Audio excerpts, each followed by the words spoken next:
Laissez-moi vous conter la fabuleuse histoire de l'arnaque et de la retraite. Alors, la fabuleuse histoire de l'arnaque et de la retraite. Il était une fois dans un royaume nommé Corruptland, Pédoland, Satanland, autrement dit la France, commandé par un petit homme, tout petit, qui, du haut de ses 4,93 cm de son zboob, déclenchait ce que l'on appelle le 49.3. Ce petit homme, qui avait été placé là par des gens bien plus puissants que lui, qui le dirigeait tel un pantin, avec des fils invisibles que vous ne voyez pas à l'œil nu. Mais, si vous portez les lunettes magiques, vous les verrez. Alors ce petit homme, de son surnom Trou de Balle, avait décidé un beau jour de faire la réforme que ses maîtres lui demandaient. Ainsi de venir faire venir la retraite à 65 ans, 66 ans. Mais tout ça n'était juste un camouflet, une sombre arnaque. Derrière ça se cachait en réalité ce qu'il avait augmenté. C'était les années que tu devais cotiser pour avoir ta retraite à taux plein. Avant, c'était 41 ans, je crois, ou 42 ans. Et là, vous prenez 1 an et demi de plus ou 2 ans et demi de plus. Ça veut dire, mon ami, on va pas déranger Jojo le corbeau. Il mange.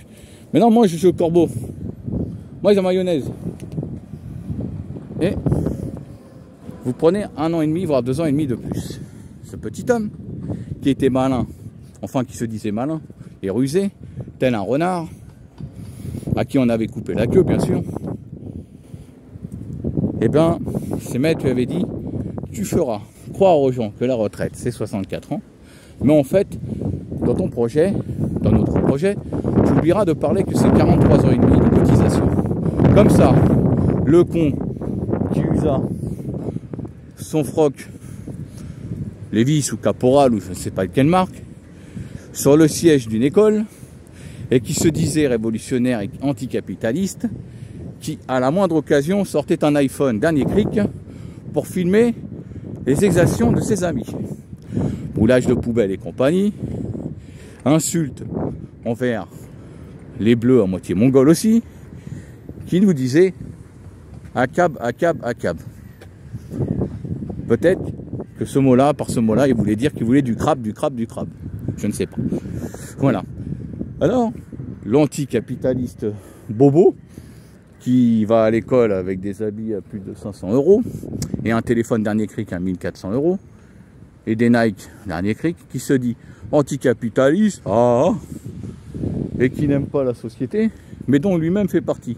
Parce que de la descendance de son papa et de sa maman, qui fut descendant lui-même de fils de docteurs, de grands médecins, d'avocats ou de grands patrons, mais c'était dit déjà révolutionnaire à son époque en 68, avec l'ami Cohn-Bendit, celui qui se touche à la braguette et qui disait quand je vois quelqu'un de mineur, j'ai le truc qui chatouille. Voilà.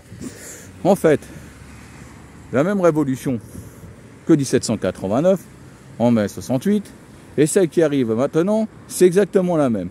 C'est une histoire de descendance, pour certains de consanguinité, bobos qui ne se mélangent pas entre les autres, mais qui sortent dans la rue pour dire « Toi les boueurs, je te soutiens ». Mais une fois le rassemblement fini, il faut que je me lave les mains et j'ai serré la main à un gueux qui ramasse mes poubelles.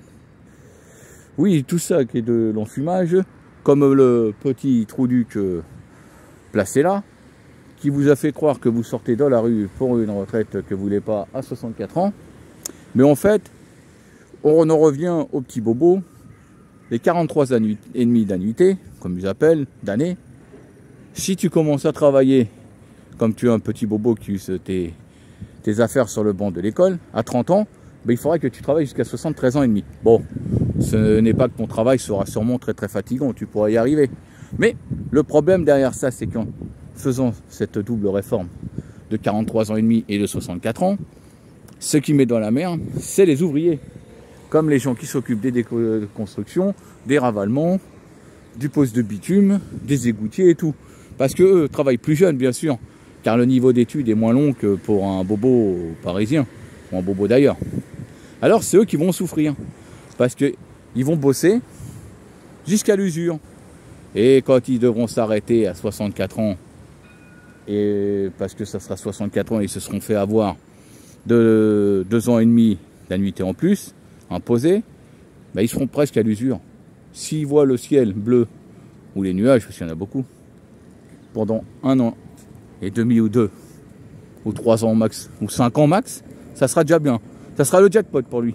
Il aura travaillé 43 ans et demi à se casser le cul pour un pays qui n'en vaut plus la peine, un pays de traîtres, de collabos, de fauchetons en tout genre, pour finir dans le trou. Voilà. C'était une petite histoire de l'arnaque de la retraite par monsieur 4,93 cm longueur de zboob au garrot, l'ami de Béladouf.